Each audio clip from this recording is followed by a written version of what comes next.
E vamos direto para a entrevista, onde fatos importantes da vida e obra de Kardec serão discutidos.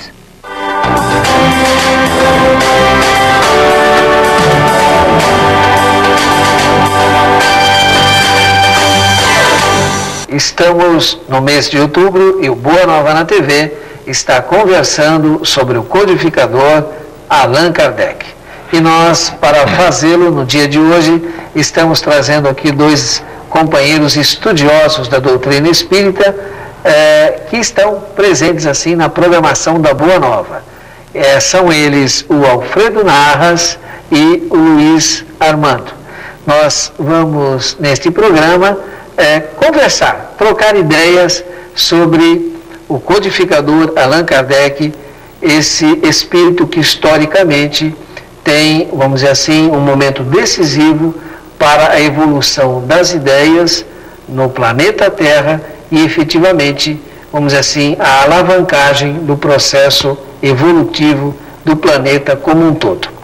Alfredo Narras, como você já conhece, está aqui participando conosco da programação, é um dos colaboradores, e o Luiz Armando, editor da revista Informação, e que também tem uma grande militância no movimento espírita e teve, há um bom tempo atrás, uma conexão com a Boa Nova e que a gente espera que a partir de agora se intensifique mais ainda. Nossa satisfação em tê-lo aqui conosco, Narras. Estou muito feliz de participar do Boa Nova na TV mais uma vez, uma honra muito grande. E principalmente por falarmos do nosso mestre querido, que todos reverenciam, e nós, se Deus quiser, teremos uns momentos aí bem agradáveis comentando sobre a vida dele. Um bom retorno aqui, Luiz Armando. Estou muito feliz de vê-lo aqui conosco. Muito obrigado. A gente compartilha da mesma alegria de vocês em podermos estar aqui, podendo recordar o nosso mestre, que a gente entende que está um pouco esquecido nas casas espíritas, onde existe uma preocupação, às vezes até exagerada, com a divulgação do Evangelho e pouca referência às origens desse trabalho extraordinário, Inclusive, agora no mês de agosto, nós tivemos aí a comemoração dos 150 anos do livro Céu e Inferno, e poucos centros espíritas se lembraram, não apenas da obra, do momento, mas do conteúdo extraordinário que deu origem, assim, a muitas evoluções no pensamento espírita. Bom, eu queria, assim, para que a gente pudesse, o mais descontraídamente possível, estarmos abordando o codificador, eu queria começar a partir daquela famosa mensagem do irmão X, no livro Cartas e Crônicas, Kardec e Napoleão. Como é que vocês veem essa mensagem? Não sei se o nosso caro ouvinte e telespectador tem conhecimento, já demos as referências. É imperdível essa mensagem, em que uma grande reunião no plano espiritual se estabelece sobre a égide de Jesus, quando Jesus apresenta a nada mais, nada menos o Napoleão, que tinha a grande incumbência assim, de quebrar, a queda da Bastilha tem toda uma significação também espiritual, é a queda de todo um muro de preconceitos e um grande avanço da humanidade. E ele, nesse momento, nessa reunião, em desdobramento, o Napoleão, ele é apresentado ao Kardec. Então, Kardec tinha aí uma grande missão. Quando é que vocês acham que efetivamente o Kardec poderia ter tido, ou será que teve, a consciência da magnitude da sua ação, e que está registrado nesse momento? Como é que vocês veem isso? Você acha que Kardec... Eu acho sim. Eu acho que a partir do momento em que um espírito, mesmo um espírito de escola superior, ele reencarna, ele se submete a essa estrutura física que é limitadora da percepção, da evidência, de outras faculdades espirituais. Eu creio que o Kardec sofreu essas injunções, mas aí todo o aparato espiritual em torno dos acontecimentos da época, o contexto histórico daquele momento, fez com que ele recobrasse o seu papel, a sua responsabilidade diante do processo. E ele, preparado que fora no plano espiritual, cumpriu perfeitamente a sua missão. Luiz, como é que você vê assim também essa coisa da consciência de Kardec? ele nasce numa classe média, vai para Yverdun, volta para a França, monta a escola, começa a editar os seus livros, principalmente na área da gramática, etc. e tal, tem todo um envolvimento com o magnetismo, e vai. Você acha que em algum momento ele teve essa consciência vamos dizer assim, da tremenda tarefa que foi ser o codificador do Espiritismo? Como é que você vê? Eu acredito que, na verdade, como o Narras colocou, ele deve ter, de uma certa maneira, amortecido aquelas informações sobre, talvez até a sua própria condição espiritual, conforme o Humberto de Campos revela no Cartas e Crônicas, né? E o que a gente percebe é que Kardec foi uma criatura muito inquieta, não é? Já aos 14 anos, pelo que alguns biógrafos registram, ele já ajudava Pestalozzi nas suas atuações no colégio em que estudava, não é?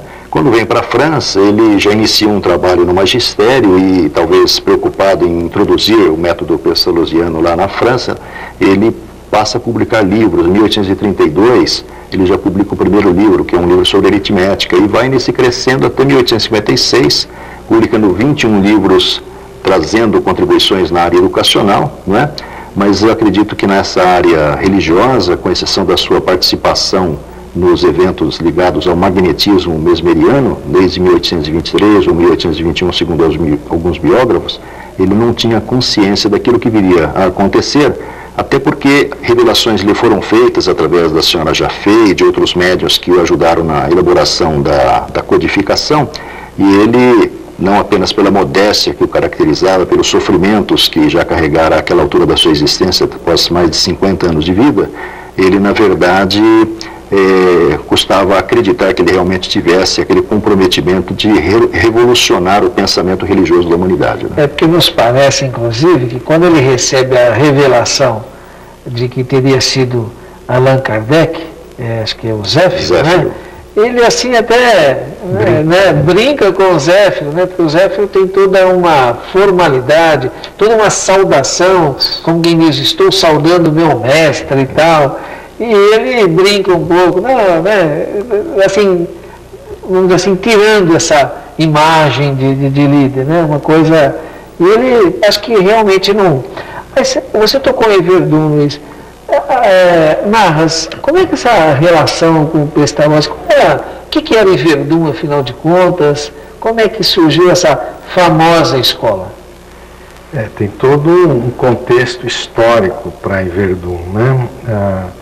O que a gente sabe é que era um castelo, o Yverdun, em que começou, a pedido do Napoleão, a recolher os feridos de guerra, os inválidos, as pessoas que eram feridas de guerra, eram socorridas no castelo de Yverdun. E a família de Pestalozzi, que tinha uma fortuna muito grande, era uma família muito rica, eles aceitam trabalhar, ou melhor, eles incorporam a ideia de ajudar aqueles pobres, aquelas pessoas desvalidas, sem teto, sem condição nenhuma, para ajudá-las. E o Pestalozzi, então, começa a trabalhar com crianças que não tinham nenhuma educação, era zero. E ele entra com um processo informal de educação e acaba criando um método de ensino que respeitava a liberdade individual das crianças, que favorecia a que elas mesmas se construíssem em termos educacionais, cada uma contribuía enriquecendo o conhecimento da outra e foi criando um método de conhecimento, de informação, que era baseado na troca de experiências e da liberdade individual. E se torna um método famoso, né? Essas pessoas eram acolhidas porque o Napoleão, vamos dizer, ele pegou a França já liberta da realeza francesa, que a Revolução Francesa destruiu. Mas o Napoleão queria libertar todos os países europeus do processo absolutista da realeza, então começou a combater, criar guerras com países vizinhos, etc., e foi incomodando todo mundo para derrubar a realeza na Europa. E essas guerras napoleônicas criaram muitos feridos, muita gente que foi, e muitos foram socorridos ali em Yverdun. Então havia uma sustentação, econômica. O Napoleão mandava verbas para manter Yverdun, né? Só que a escola se tornou famosa por causa do seu método de ensino. E nas escolas tradicionais, que tinham educação baseada nos princípios religiosos, a educação religiosa formal, era muito limitada. E a corte francesa começou a descobrir que o método em Verdun era muito mais enriquecedor de cultura, de conhecimento, do que o método tradicional baseado na religião. Então, muitas famílias da corte, né, começaram a mandar seus filhos para Verdun. Então isso perdurou, era uma escola mantida pelo governo, como se fosse uma escola de Estado, né, porque é o Napoleão que mantinha, o regime de Napoleão que mantinha. Então todo mundo ia estudar em Verdun, era a escola mais fantástica, mais importante da Europa na época do Napoleão. A família de Kardec, como o sonho de toda a família na Europa era mandar um filho estudar lá, a família de Kardec, que era católica, né, consegue, por meio de influência, de amigos, etc., colocar o Kardec, o Leon Hippolyte na época, né, para estudar em Verdun. E a escola de Verdun, Pestalozzi, era protestante. Nesse contexto é que começam os conflitos de Kardec que o levariam depois a compor a doutrina, porque ele começa a entrar, não entender a formação católica dele, rígida, tradicional, com o método protestante, que era mais liberal. Então ali é que ele começa a questionar os aspectos religiosos. Em 1825, quando Napoleão realmente cai, o sistema dele é derrotado completamente, em Waterloo, a França deixa de mandar verbas para Verdun, a escola não tem mais como se manter, ela é fechada, então Kardec vem para Paris. E veio pobre, não veio com nada. Foi dar aula particular para se manter, fundou uma escolinha, o Liceu das Artes, e começou a ministrar o método Pestalozzi, foi ganhando experiência, ganhando fama, e daí ele começou a crescer.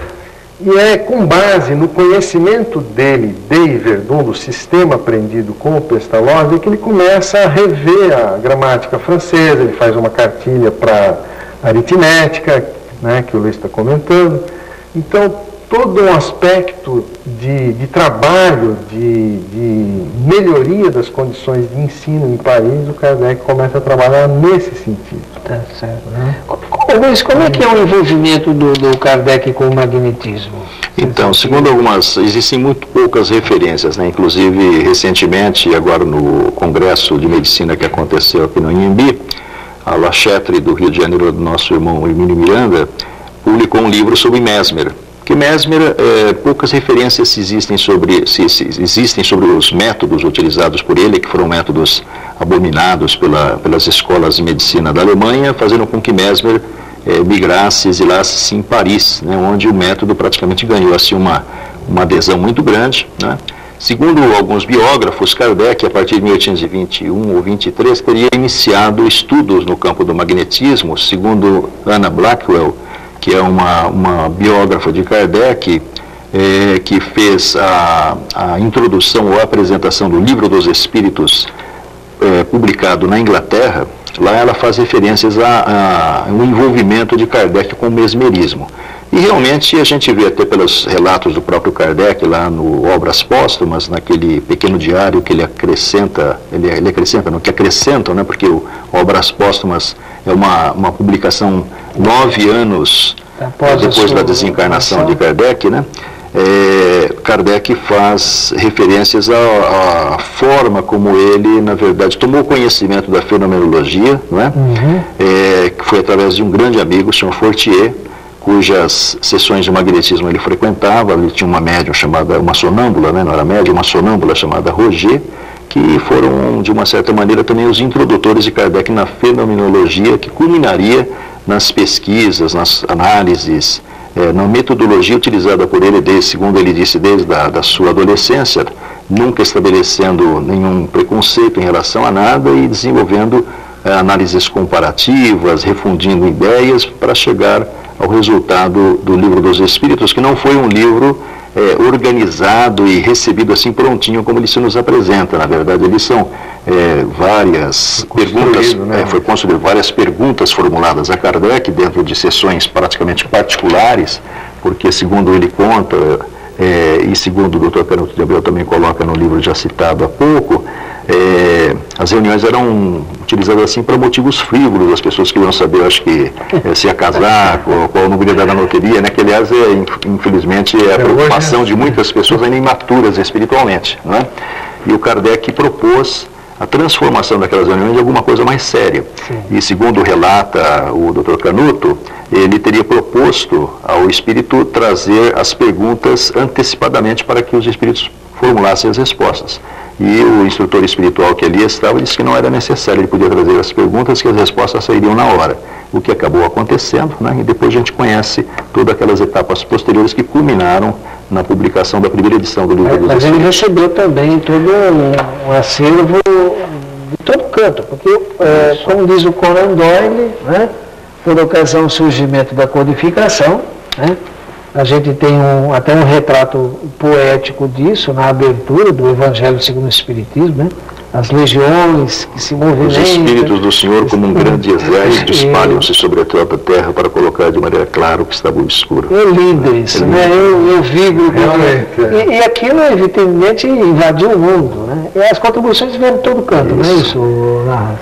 É uma coisa aqui que eu acho que a gente precisa ponderar. O Kardec, ele quando chega na França e está ali, ele já era um cético, ele não acreditava mais em religião nenhuma. Não era nem católico nem protestante. E até porque em França, nessa época, as ciências estavam desabrochando, criando um campo de pesquisa vasto, e dentro do processo de pesquisa científica havia um estudo do magnetismo, que o magnetismo era feito pelo magnetismo do ímã, né? Depois foi descobrir que o magnetismo humano existia. E o Kardec, naturalmente, ouvia falar dessas coisas como ciência, né? Só depois das experiências que ele tem, como o Luiz citou, que ele começa a ver que tem algo inteligente por trás daqueles fenômenos científicos do magnetismo, é que ele começa, aí é que desabrocha na ideia dele, na cabeça dele, aquela ideia, poxa, mas e a religião, como é que fica nesse contexto? Se tem uma inteligência por trás da matéria, aí ele começa a questionar, por isso que o Livro dos Espíritos é construído assim, ele começa a questionar com o assunto religioso, o que é Deus, né? Não é quem é Deus, que diziam os católicos, mas o que é Deus? Porque a ciência diz que tem que ter uma prova científica de Deus. É bem uma pergunta de um cético, né? De um cético, ele era cético. E aí começa toda a pesquisa dele com base nas dúvidas que ele tinha religiosas. Aí os espíritos foram ajudando ele a construir o livro e sai todo. Sim, mas essa questão que o Luiz coloca, e essa informação mesmo que a gente tem, que ele decidiu até por força de todo o embasamento cultural, né, dele, se propõe a um trabalho de conhecimento, né? E ele começa com a famosa pergunta: o que é Deus? Mas ele também queria saber, resgatar um pouco essa contribuição para mostrar que efetivamente os fenômenos estavam ocorrendo em toda a Europa, não é isso? Sem dúvida. No mundo inteiro. Muitas mensagens que o Kardec recebeu vieram da Holanda, vieram de Portugal, vieram da Espanha, vieram da Alemanha, da Suíça. Muitas mensagens, aliás, respondendo perguntas que o Kardec fazia para médiuns dessas regiões, eles mandavam respostas e ele via concordância nas respostas, e aí ele redigiu o Livro dos Espíritos com base no consenso das respostas. Não, eu ia dizer apenas que os fenômenos, né, que deram origem aí às pesquisas de Kardec, eles já aconteciam há mais tempo do que aquele momento em que o Kardec passou a se interessar por eles. O próprio Kardec, na introdução do Livro dos Espíritos, ele nos conta que desde 1849, e contrariamente ao que se apregoa, né, na verdade, o Espiritismo não é decorrência daquilo que aconteceu em Hydesville. Na verdade, aquilo foi apenas um dos fenômenos entre os vários que aconteceram mais ou menos na mesma época, né? Existem, inclusive, registros de livros, textos já recebidos mediunicamente, conforme se passou a saber depois, na Alemanha, muito tempo antes do próprio Livro dos Espíritos, né? Então, o Kardec, ele passa a se interessar pelos fenômenos, mas ele conta lá na introdução do Livro dos Espíritos que em 1849, um entusiasta desses fenômenos né, já se comunicava com os espíritos. Em 1853, precisamente no dia 10 de junho de 1853, ele recebeu uma instrução de um espírito para que fixasse um lápis na ponta de uma cesta de bico, né, colocasse a mão sobre ela e, surpreendentemente, a cesta começou a se movimentar e trouxe uma instrução para que ele não revelasse aquele método para ninguém, né? E futuramente a gente foi ver que a evolução das pesquisas mostraram que, na verdade, daí foi um passo para outros fenômenos que culminaram na psicografia, que é o método mais ágil, mais prático para se receber as instruções dos espíritos, né? Até que vem os aparelhos aí, né? Quem sabe. Televisão, rádio, etc. Nós estamos conversando, né, sobre aspectos, né, em que envolvem o codificador Allan Kardec. Nós estamos comemorando mais um ano, no mês de outubro, de seu nascimento, e estamos nos aproveitando aqui da ampla pesquisa que esses companheiros têm realizado ao longo de suas vidas em torno do codificador e do próprio surgimento da codificação. Temos outros aspectos muito interessantes. Reunimos aqui hoje na nossa entrevista Alfredo Narras e Luiz Armando, e a partir de toda uma pesquisa que esses companheiros têm em torno do codificador e do espiritismo, estamos batendo um papo aqui, né, aproveitando o mês de outubro e mais um aniversário de Kardec. Luiz, queria que você falasse um pouquinho do lançamento do primeiro livro dos Espíritos, né? Nós ainda não esclarecemos, ele teve todo vamos dizer assim, ele não saiu completo, e inclusive ele precisou bancar isso daí, né? Segundo... Você tocou no ponto, mas nós não esclarecemos esse detalhe, né? Segundo informações, realmente haviam poucas pessoas dispostas a contribuir para a publicação do livro, que aliás foi até bom porque foi assim, interessante, porque a obra se tornou isenta de qualquer influência, assim como aconteceria posteriormente com a publicação da Revista Espírita, né, que o Kardec a princípio procurou lá um mecenas, mas aí ele não se interessou, e o Kardec, com recursos próprios, a partir de 1º de janeiro de 58, começa a publicar a Revista Espírita, e depois ele mesmo conclui num comentário que faz na revista que foi a melhor coisa que aconteceu, porque ninguém, na realidade, podia interferir no conteúdo daquele trabalho. Mas, segundo registros, ele, na verdade, procurou, depois dos resultados obtidos ao longo dos anos de pesquisa, né, refundindo ideias, pensamentos, a partir de mensagens obtidas não apenas na Sociedade Espírita de Paris. Desculpa, agora eu que tenho que voltar atrás. Não, pode falar. Eu confundi porque a sociedade foi fundada posteriormente. Na verdade, as reuniões eram reuniões íntimas, né, que aconteciam a princípio na casa da família Baudin, e depois ele passa a contar também com a senhora Jaffé. Ele traz algumas informações reveladoras, inclusive, a respeito do seu papel no campo da evolução das ideias religiosas, né? E o que acontece é que a senhora Jaffé também seria utilizada na revisão de todo aquele conteúdo obtido até então e trabalhado por ele. Segundo a orientação dos próprios espíritos, ele deveria submeter a ela essas perguntas e respostas e talvez fazer os devidos reparos, as devidas alterações, né? Então ele procura um livreiro, que é o Sr. Dantu, no início de 1857, e ele, sensibilizado diante da contribuição de Kardec, ele já conhecia pelos outros trabalhos no campo da educação, ele se propõe realmente a publicar o livro. Kardec pagaria as despesas necessárias, e ele encaminha esse livro para uma tipografia situada a poucos quilômetros de Paris. E o dono dessa tipografia desencarna em meio às revisões do trabalho. E aí Kardec percebe que realmente a coisa não evoluía. Aí ele procura a viúva desse personagem, que ouve de Kardec as ideias e propostas que ali estavam contidas, recebe um original para avaliação. Ela fica muito confortada com o conteúdo, porque tinha perdido o marido, e expede lá uma determinação para os seus filhos para que, de maneira urgente, fizessem publicar aquele livro. E 4 meses se passam, né, praticamente, e em 18 de abril, um sábado, pela manhã, chega a Paris os primeiros exemplares dos 2.000 exemplares do Livro dos Espíritos, que a essa altura era constituído apenas de 3 partes, abrangendo 501 perguntas e respostas. Havia uma abordagem sobre a doutrina espírita, que é, na verdade, essa que hoje conhecemos como a intervenção dos espíritos no mundo corporal, uma segunda abordagem sobre as leis morais e uma terceira abordagem sobre as esperanças e consolações.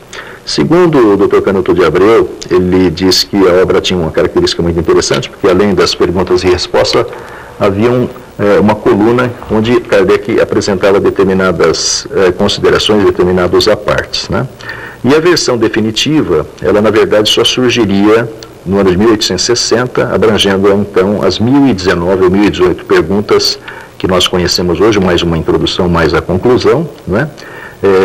Que é a versão que acabou se popularizando. Mas a gente vê aí já todo um compromisso do Kardec, né? Efetivamente aí essa coisa de bancar, de ir atrás, de perseguir, eu acho que aí ele já tinha consciência do conteúdo assim revolucionário. Revolucionário.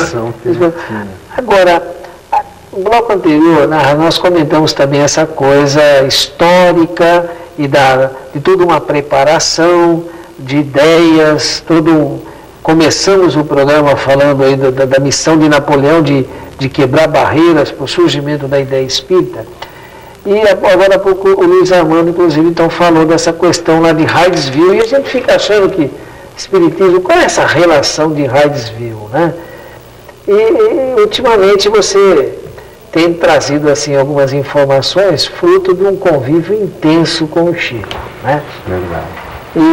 E você traz uma informação que me parece que também está no campo da teosofia, uma coisa assim, que o que a gente nota é o seguinte, né, que dentro de um planejamento estratégico da espiritualidade, como o Brasil, né, está assumindo, né, outras nações em determinados momentos, se compararmos o processo civilizatório das nações como um trem, e tem que uma máquina puxar esse trem, né?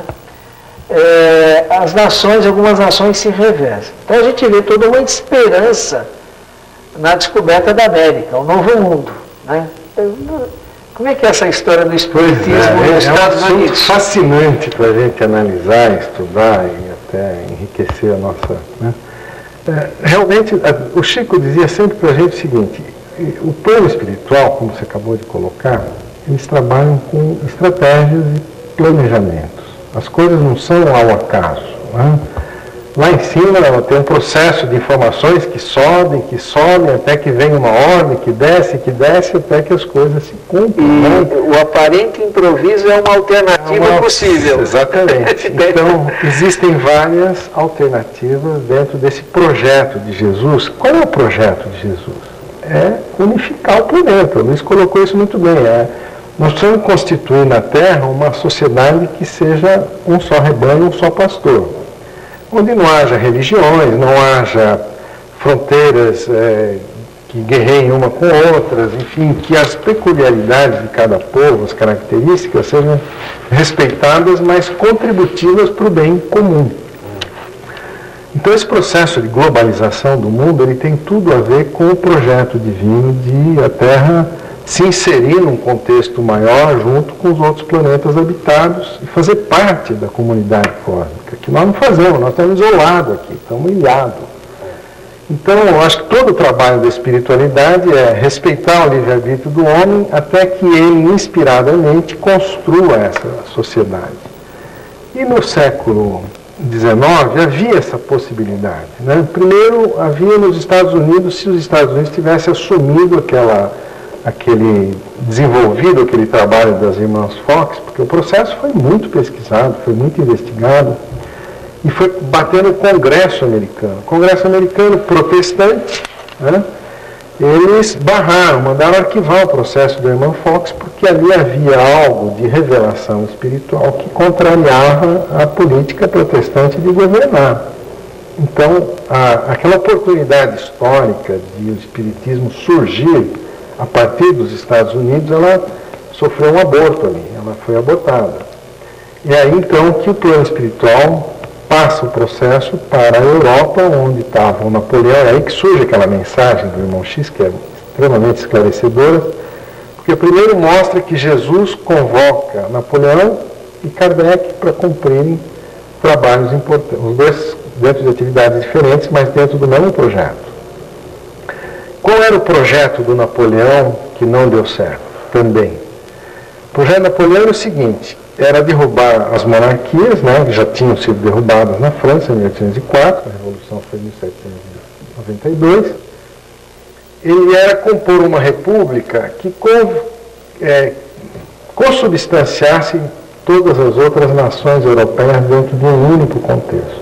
Algo que possivelmente a gente está vendo hoje. Nós estamos tentando fazer hoje, nós estamos numa terceira oportunidade histórica. A primeira oportunidade foi com Jesus mesmo, de unir Roma, Grécia e Palestina. Né? Verdade. Bem lembrado. E ali nós, enquanto judeus, não entendemos Jesus. Na França, nós como católicos não entendemos Kardec. E hoje, como espíritas, nós não entendemos os ufólogos. Você vê que nós estamos sempre na oposição do progresso. É perigoso isso. Precisa estudar mais, né? Eu penso assim, não sei, mas eu acho que o espiritismo tem que caminhar mais, né? Mas naquela época, qual era a ideia? Napoleão unificando a Europa, que era o projeto dele, e ele conseguiu isso, até certo ponto, o mundo inteiro estaria unificado. Por quê? Porque praticamente todos os países do mundo eram colônias de algum país europeu.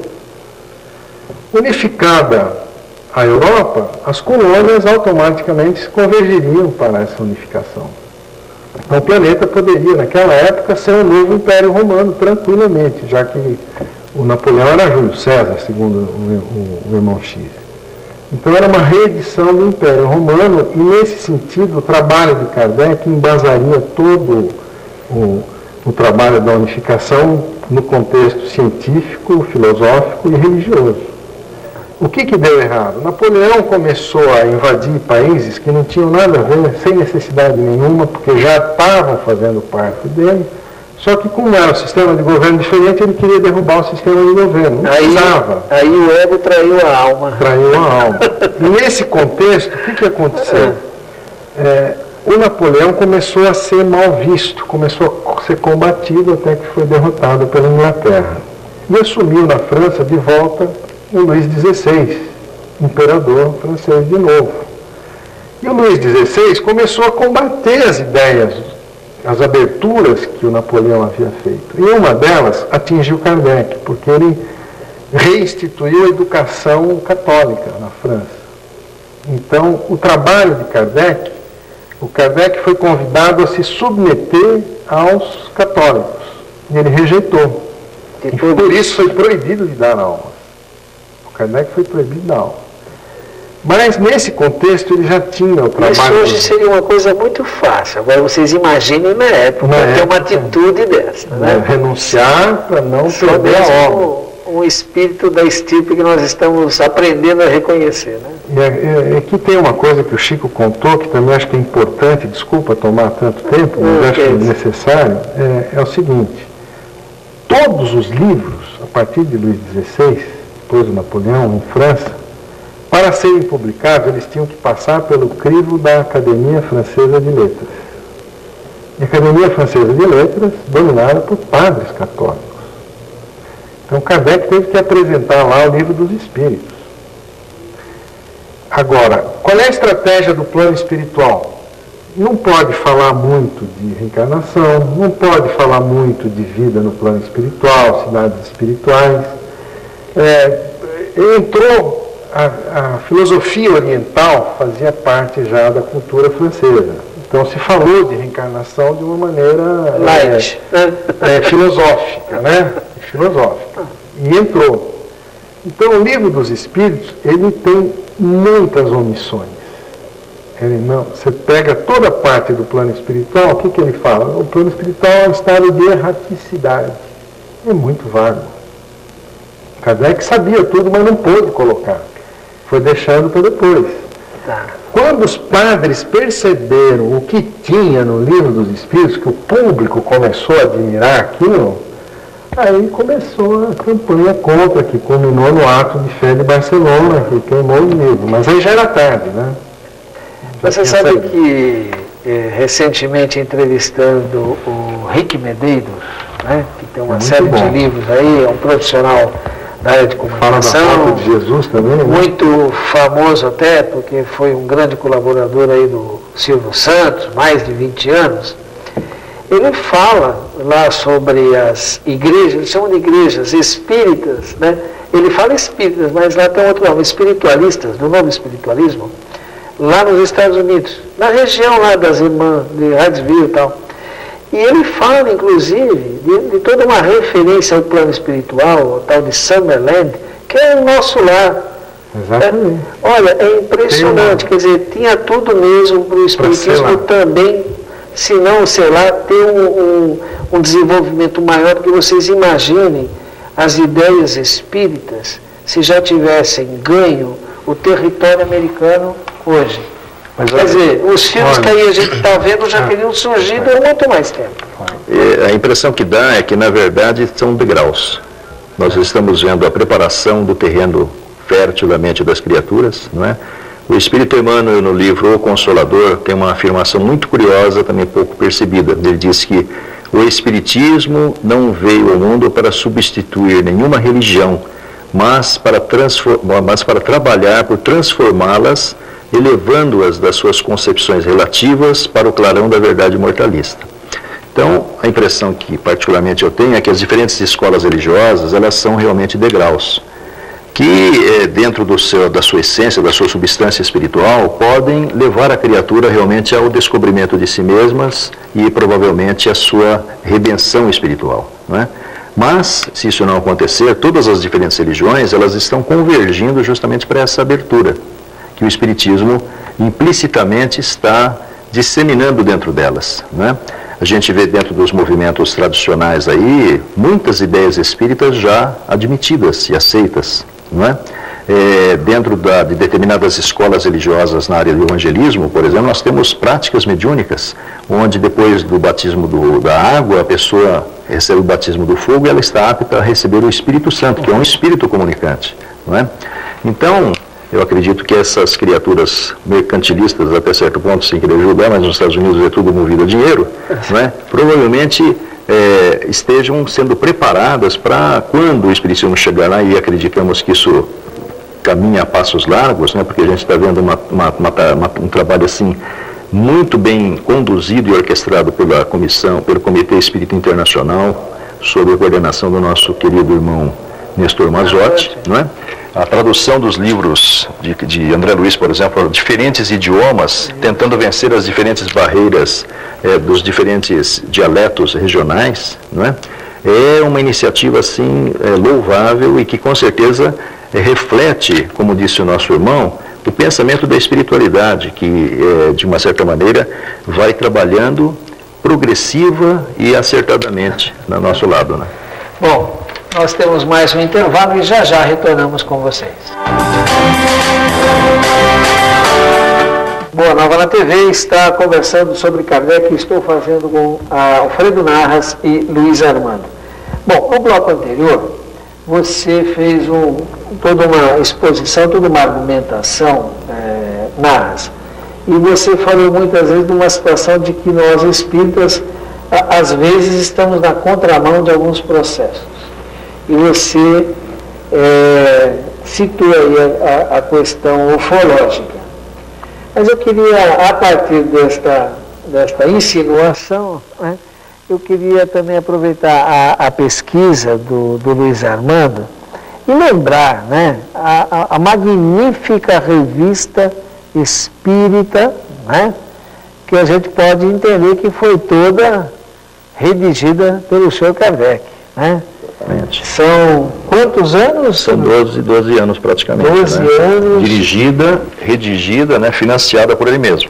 Tá né? certo. Existem dados curiosos. Né? Na primeira edição brasileira, que foi publicada pela Edicel, na década de 60, Isso. segundo o professor Herculano Pires comentou certa vez, o tradutor, o Júlio de Abreu Filho, ele não sabia datilografar. Então, todos os 12 anos, os 12 volumes, praticamente são 12 vezes 12, ele manuscritou para que depois pudéssemos ter esse privilégio de ler a contribuição de Kardec.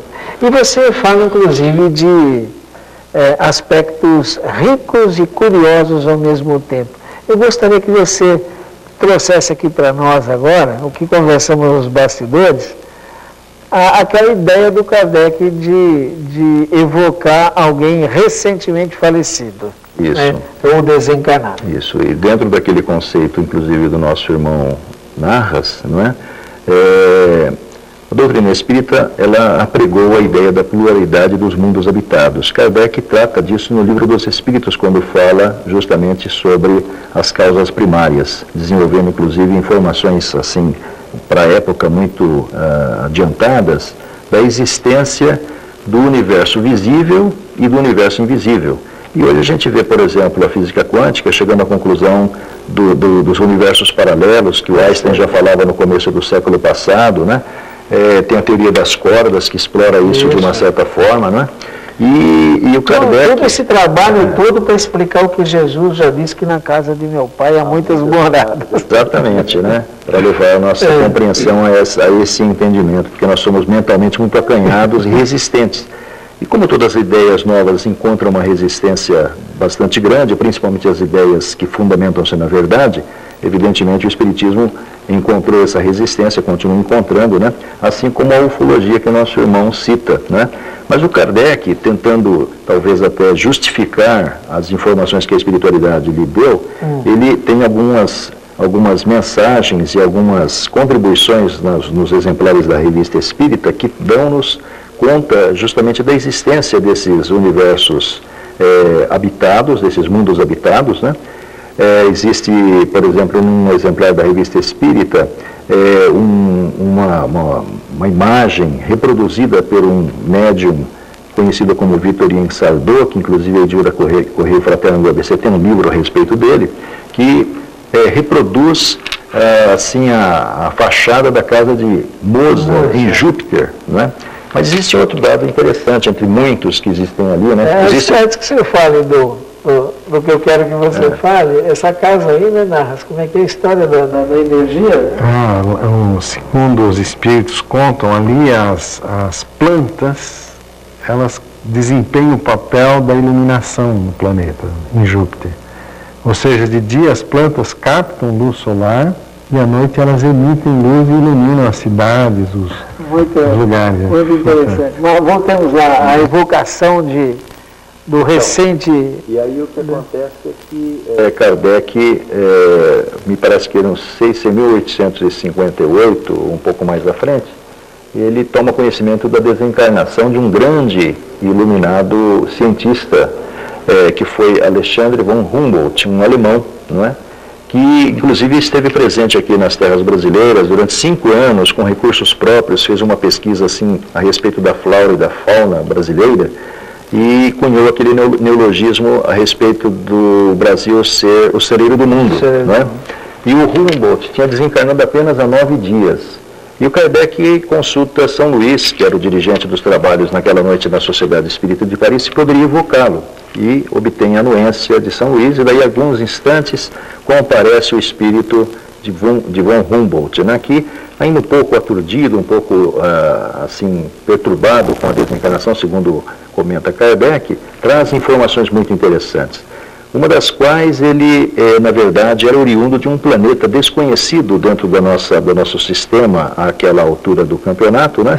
E seria um intruso, quer dizer, intruso entre aspas, né? Deduzir que tanto pode ser no universo material como no universo invisível, né? Porque os dois existem, tanto é que nosso lar está aí, Alvorada Nova e muitas outras colônias espirituais estão espalhadas por aí, não é? E aí o que o Humboldt fala é que ele havia se candidatado junto a outros espíritos para vir desempenhar aquela missão aqui na Terra, porque além dessa contribuição que a gente citou há pouco, ele foi o responsável pelo mapeamento do próprio planeta, definindo os contornos dos continentes, porque não existiam aviões, não existiam grandes... Ele, na realidade, conseguiu fazer esse desenho, evidentemente devia ser um espírito muito avançado, e trazia esse conhecimento interiorizado nele mesmo para poder desempenhar esse papel. E ele candidatou-se entre outros espíritos. Candidatou-se. Exatamente. Foi escolhido para vir para cá, né, numa demonstração que existe realmente uma interação entre as diferentes dimensões. né, entre os diferentes mundos, dentro daquele programa que o Narra já citou há pouco, né, que a espiritualidade cumpre aqui na Terra, e deu mais algumas informações a respeito das construções, do tipo de habitação, tipo de vida que esse planeta ostentava àquela altura, né? E existem outros relatos interessantes, né? E a respeito desse problema dos outros mundos habitados, né? Nós temos, através da contribuição extraordinária de Chico, né? Não apenas a obra Cartas de uma Morta, onde a sua mãe, Maria João de Deus, faz referências a visitas e incursões a Marte e Júpiter, que, segundo a visão dela, eram planetas muito avançados para 1935, quando o livro surge, não é? Embora as nossas naves não constatem a existência de nada lá. Mas o Chico, mais recentemente, inclusive está no livro Lições de Sabedoria de Chico Xavier, fala que nós não vemos, mas existem milhares de espíritos em educandários situados na Lua, que estão em preparação para experiências aqui na nossa dimensão, né?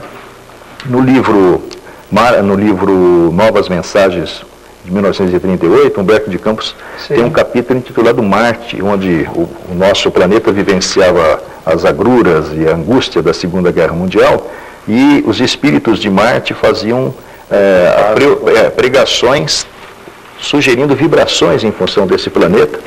No livro Mensageiros, nós temos, por exemplo, a contribuição de André Luiz, onde ele ouve de Aniceto uma informação que, visitando instâncias superiores da espiritualidade, ele ouviu que os responsáveis pelos planetas circunvizinhos à Terra tinham expedido ordens para que redobrassem-se a vigilância para que as vibrações atormentadas dos terráqueos, que somos todos nós, que estavam angustiados ante a perspectiva de uma guerra de extermínio definitiva, não pudessem, assim, perturbar a harmonia daqueles planetas, né? Então existem muitas informações falando sobre outros mundos, né? É muito rico todas as informações e lamentavelmente a gente percebe ainda, né, que alguns espíritas, não digo que rejeitam, mas torcem o nariz para essas informações todas, dizendo que Kardec não fala nessas colônias espirituais, né? E por isso vem com muita reserva tudo isso. E você, há pouco, né, em bloco anterior, falou mesmo de toda uma dificuldade a partir de uma nova situação político-cultural na França, a dificuldade do Kardec em passar uma informação, né, e de uma certa maneira isso não bloquear, quer dizer, não poderia abrir muitas outras situações.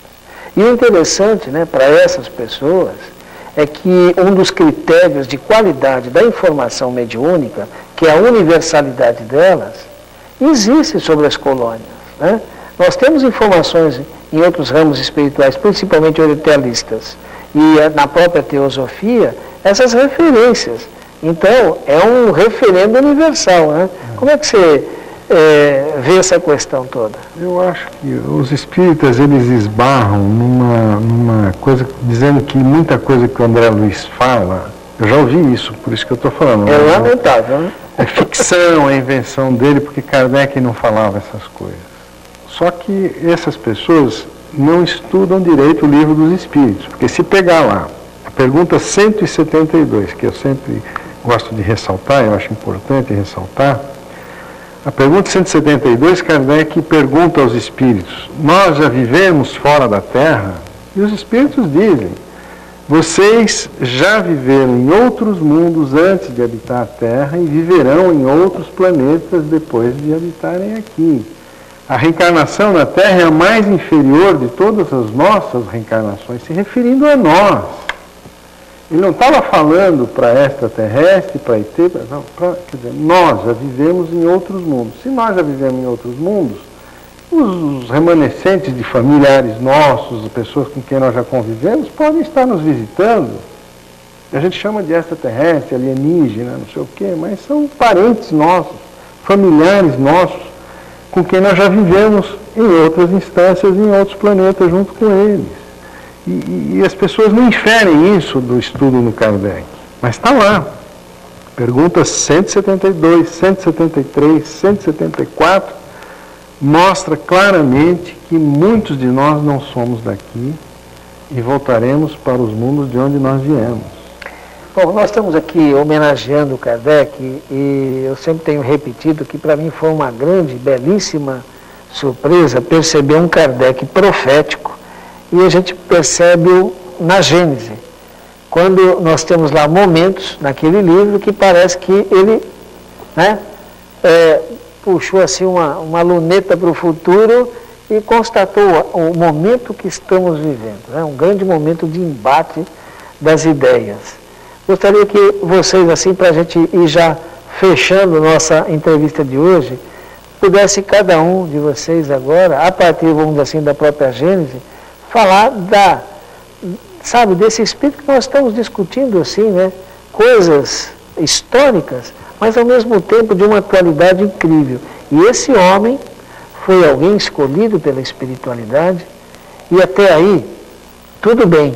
A exemplo do Humboldt, é possível até que existissem outros candidatos. Mas o detalhe importante é cumprir a missão.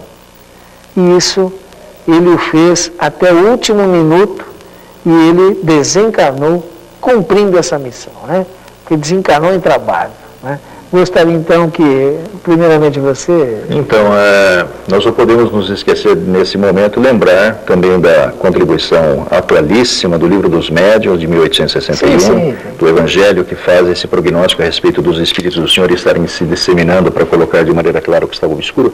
E eu vejo assim que não só dentro da seara espírita, mas surgiram a partir do início do século XX, ou resgatando ideias anteriores, mas também introduzindo o conceito espiritualista, contrapondo-se ao materialismo que crescia na Terra, muitas outras escolas religiosas que conseguem encontrar muita empatia com muitas criaturas, né? Como a gente disse, são degraus, você se volta justamente para aquilo que você consegue enxergar. E há muitas escolas religiosas nascidas, se você, sem querer assim... Mas a Seichonoye, por exemplo, né, que a gente já estudou um pouquinho, ela é uma doutrina que nasce a partir de uma revelação espiritual a um médico japonês. E tem no Brasil uma quantidade enorme de adeptos, né, e tem muitos conceitos muito interessantes a respeito da reencarnação, né, mas isso é outro assunto. Então, não podemos nos esquecer lembrando mais uma vez o céu e o inferno, o capítulo 7 tem uns 32 tópicos, do que o Kardec chama de Código Penal da Vida Futura, onde basicamente ali delineia-se a questão da ação e reação, da causa e efeito, que o Kardec não explicitamente trata nas obras anteriores. Não é? Mas leiamos esses 32 tópicos e vamos ver como é que funciona esse mecanismo, fazendo com que a criatura realmente ascenda na direção da luz. E depois a Gênese, que a essa altura eu tenho quase certeza que o Kardec já sabia que ele era um missionário. Né? Ele faz aquela, na verdade a Gênese não é a Gênese, é a Gênese, os milagres e as predições. A segunda parte ele aborda Jesus e todos aqueles fenômenos extraordinários operados pelo nosso Divino Mestre, né? E na terceira parte ele fala sobre a teoria da presciência.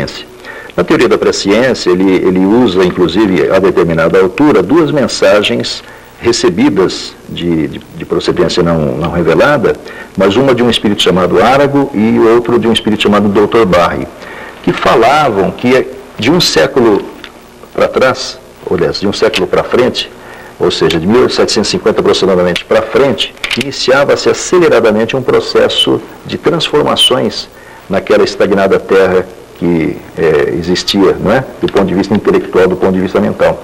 Então, se nós olharmos historicamente tudo o que acontece, não é? Existem as grandes transformações e quem ler a mensagem poderá encontrar ali, com certeza, os maiores elementos para reflexão.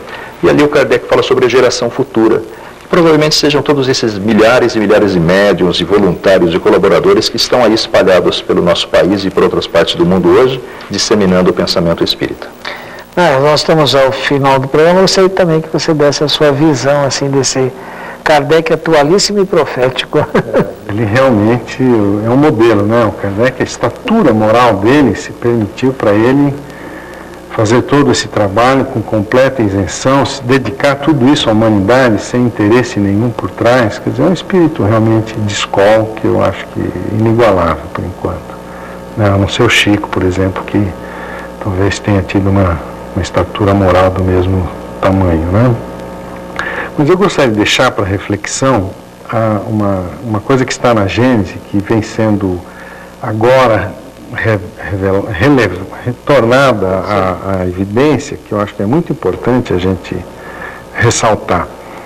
Muitos espíritas acreditam, ou dizem, ou acham que o Espiritismo é a volta de Jesus. O Espiritismo representa Jesus já retornando, cumprindo a promessa que ele fez de voltar à Terra. Isso Jesus fez essa promessa inúmeras vezes. Se a gente pegar o livro O Evangelho segundo o Espiritismo, no capítulo 3º, Há muitas moradas na casa do meu Pai, no primeiro capítulo, na primeira frase, está lá dito que Jesus, eu vou para o meu Pai, mas eu voltarei para buscar e levá-los para um lugar que eu vou preparar. Está lá, está no Evangelho segundo o Espiritismo, essa frase de Jesus. E na Gênese, o Kardec deixa bem claro o seguinte, que o Espiritismo não é a volta de Jesus. A volta de Jesus é um evento subsequente diferente, são dois eventos diferentes. Né?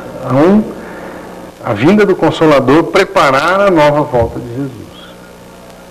Então, acho que isso é uma coisa para nossa reflexão, analisar, e eu acho que esse é o aspecto mais importante hoje para nós colocarmos em evidência, é a possibilidade de uma volta de Jesus. Isso acho que eu deixaria para reflexão, até porque foi Kardec que disse e está na Gênese. Tá certo. Tá aí, esse é um tema, né? Boa Nova na TV está procurando, assim, através de um leque de conteúdos, levar não só momentos, assim, de um entretenimento, entre aspas, né? Na verdade, uma informação leve, mas ao mesmo tempo substanciosa, para que a gente possa efetivamente, a partir daí, através de um processo de uso do livre-arbítrio, da inteligência, estarmos escolhendo caminhos e você, melhor informado, evidentemente, escolhe melhor, faz uma melhor opção para o seu próprio processo evolutivo. Que se efetivamente ninguém consegue dar um passo à frente sem o apoio do outro, também não dará esse passo, né? Ninguém dará por você, ou por mim, ou por qualquer um de nós esse passo. Compete a cada um de nós. E uma das propostas aqui, da Fundação Espírita André Luiz, do Boa Nova na TV, é levar o melhor conteúdo para que você tenha sempre as suas melhores opções. Tá aí, feita uma sugestão do Narras, né? Nos ligue, dê sugestões, ideias. A volta de Jesus é um bom tema? Mande a sua comunicação se quer que discutamos tal tema, ok? Até a próxima semana.